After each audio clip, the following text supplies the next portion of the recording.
Imagine you add up all the money and assets that everyone in America has. If you do this, you'd find that the total comes to around $90 trillion. However, this wealth isn't evenly spread out. In fact, just 1% of Americans control about 36% of this wealth, and 10% of Americans hold about 75% of it. Today, I want to explain 10 reasons why the rich keep getting richer. As you watch, take notes because I'll ask a question at the end. So pay close attention. The topic of wealth inequality is common in the news and in discussions. People often argue that the rich are greedy and hoard wealth, while others say the poor lack the drive or knowledge to improve their financial situation. Some blame the system, while others think the poor should adopt successful habits and work harder. To better understand the dynamics of wealth distribution, let's examine some recent data. The top 1% of the world's wealthiest individuals possess at least $1 million in net worth. In South Korea, 1.2 million people belong to this category, while Canada has 2.1 million and Australia has 2.3 million. Italy is home to 2.5 million people with such wealth, followed by China with 3.5 million, Germany with 3.8 million, and France with 4.1 million. In the UK, 4.5 million people are part of this wealthy group, and Japan has 5.8 million.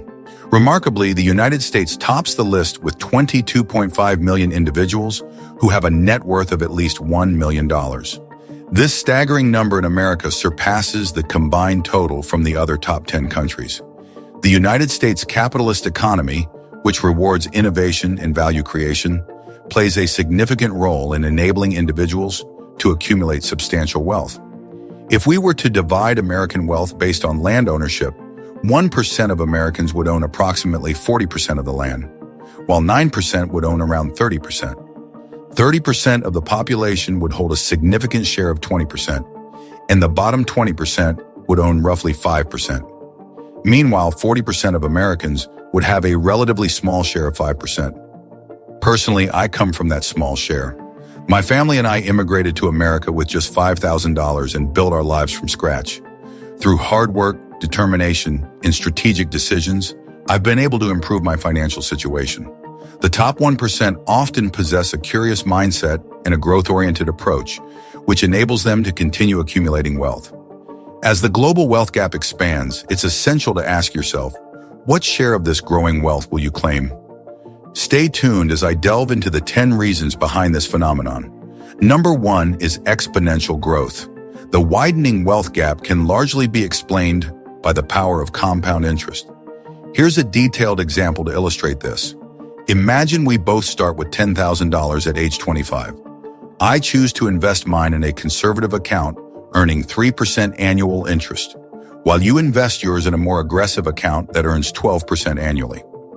Even though the 12% interest rate is only 4 times higher than 3%, the difference in how our investments grow over time is dramatic. After 24 years, my $10,000 has grown to about $20,000 due to the 3% interest rate. In contrast, your $10,000 earning 12% grows to an impressive $160,000. That's 8 times more than my amount, even though the interest rate is just 4 times higher. Now let's project 48 years into the future. My $20,000 becomes $40,000. But your $160,000 expands to a staggering $2,560,000. That's a difference of $2,520,000. Your investment grew 64 times more than mine because of the higher interest rate. This difference highlights how powerful compound interest can be over long periods. This example underscores why the wealthy are able to accumulate more wealth over time. Their investments often earn higher returns, leading to exponentially greater growth. Unless we enhance financial education, specifically teaching people how to achieve higher returns and make smart investment choices, the wealth gap will continue to widen. Many people in media outlets talk about the issue, but practical solutions for improving financial literacy are still lacking. By the way, if you're finding this video helpful and want more content like this, comment more below. Let's keep going. Number 2 is regret minimization. This principle is about reducing regrets in your life. It means making choices that you won't look back on with regret, like avoiding harmful habits or poor decisions. For example, if you have regrets about past mistakes, such as issues with drugs or failed relationships? Remember that everyone makes mistakes, including public figures like the president, who has had multiple marriages. It's important to understand that it's okay to have made mistakes in the past. What matters more is how you move forward. Regrets can slow you down and affect your ability to build wealth. To keep making progress, focus on learning from your experiences and not letting past regrets hold you back. Maintaining momentum is key to achieving success and accumulating wealth, so keep moving forward and don't let past mistakes stop you from reaching your goals. Number 3 is specialized skill. Many people try to do a bit of everything, but to really succeed, you need to focus on one area where you excel. Find out what skill you are best at, whether it's communication, sales, finance, real estate, or investing. Specializing in a specific skill can make a big difference. Successful people often focus on one area of expertise. For example, Warren Buffett is known for investing, Donald Trump is known for real estate, and Mark Zuckerberg is known for social media. Each of them achieved great success by concentrating on their specific field. So think about what you're best at and where you can stand out. Specializing in a particular skill can help you become more successful and make a bigger impact. Number 4 is networking. Networking is very important for success. For example, back in 1999, I attended a party with wealthy people and made important connections.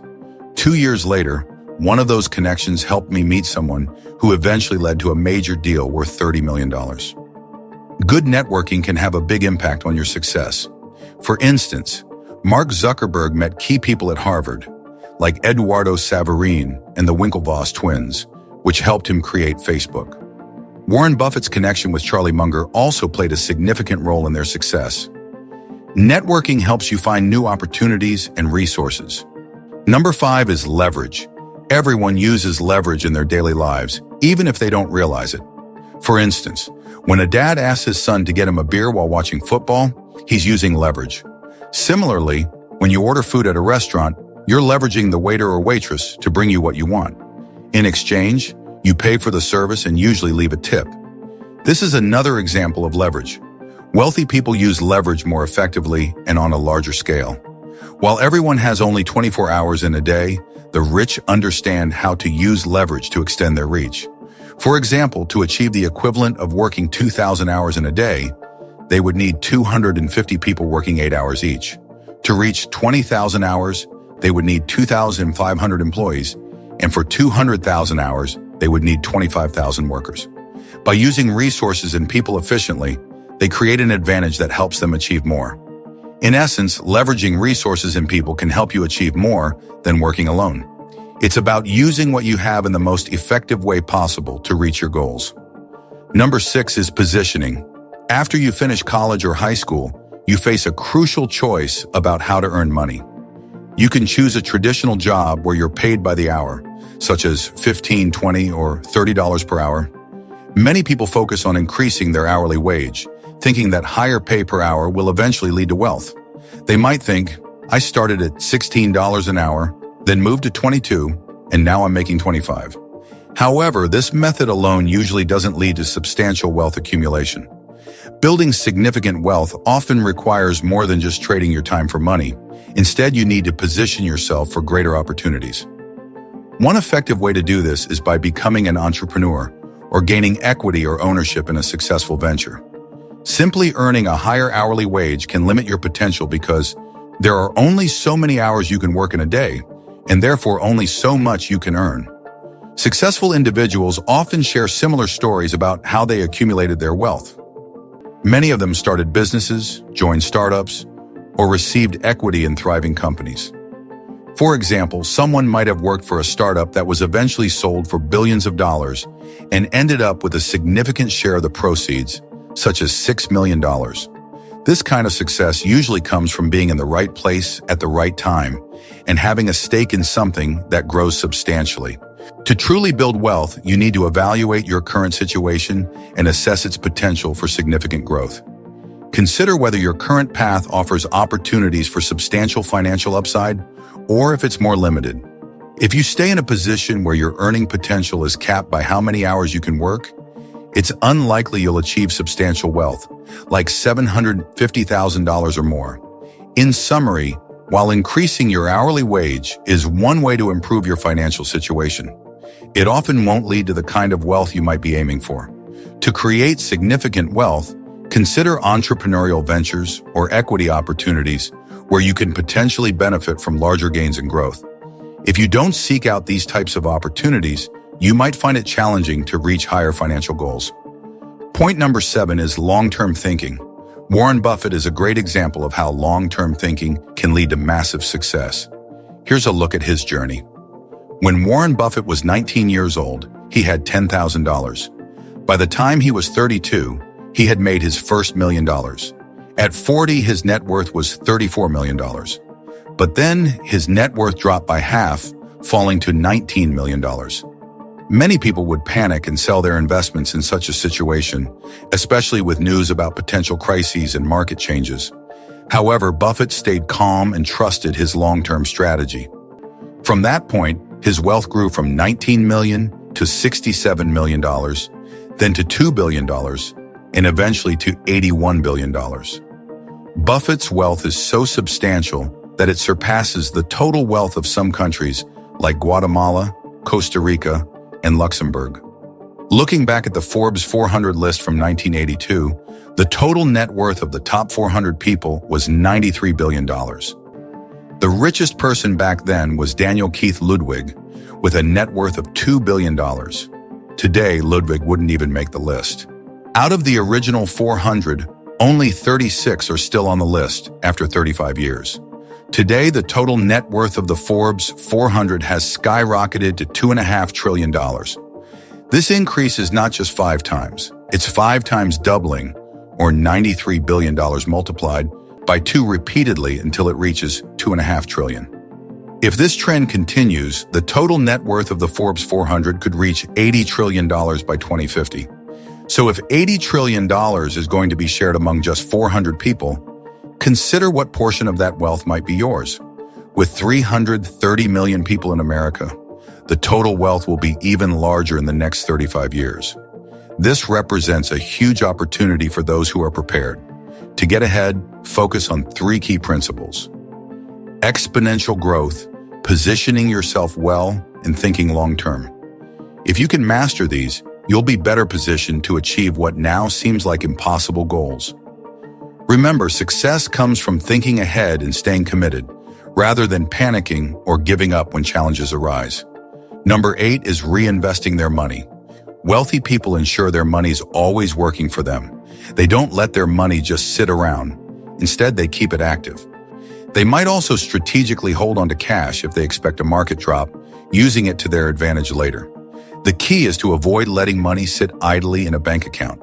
Instead, they make sure their money is either working to earn more or positioned for future opportunities.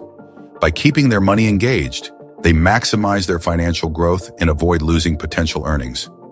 Number 9 is wealth transfer. Consider the example of Sam Walton's children. Even the least wealthy among them is worth $39 billion. People often criticize wealthy families for passing their wealth to their heirs. But if your parents had $160 billion and gave you $40 billion, you wouldn't complain, right? It's easy to criticize others for their wealth transfer, but you can also plan to build and pass on wealth to your own children. One way wealthy people transfer their wealth is through life insurance. They often buy large life insurance policies so that their heirs receive millions of dollars after they pass away. This provides a significant financial advantage to their children.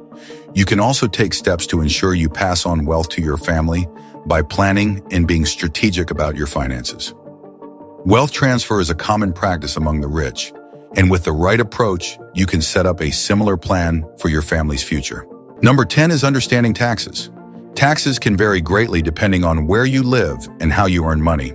For example, in California, if you get a $1 million bonus, you'll be taxed at around 50%, so you'll end up with $500,000. A realtor in California making $1 million will pay about 35% in taxes, leaving them with $650,000 and losing $350,000. People in high-tax areas like Silicon Valley might benefit from lower capital gains taxes, which are around 22%.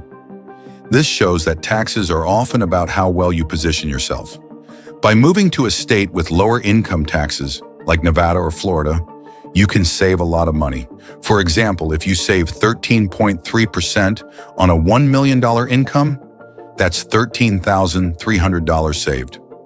Over 10 years, this adds up to $1,330,000. Wealthy individuals carefully plan their finances and use legal strategies to reduce their tax bills.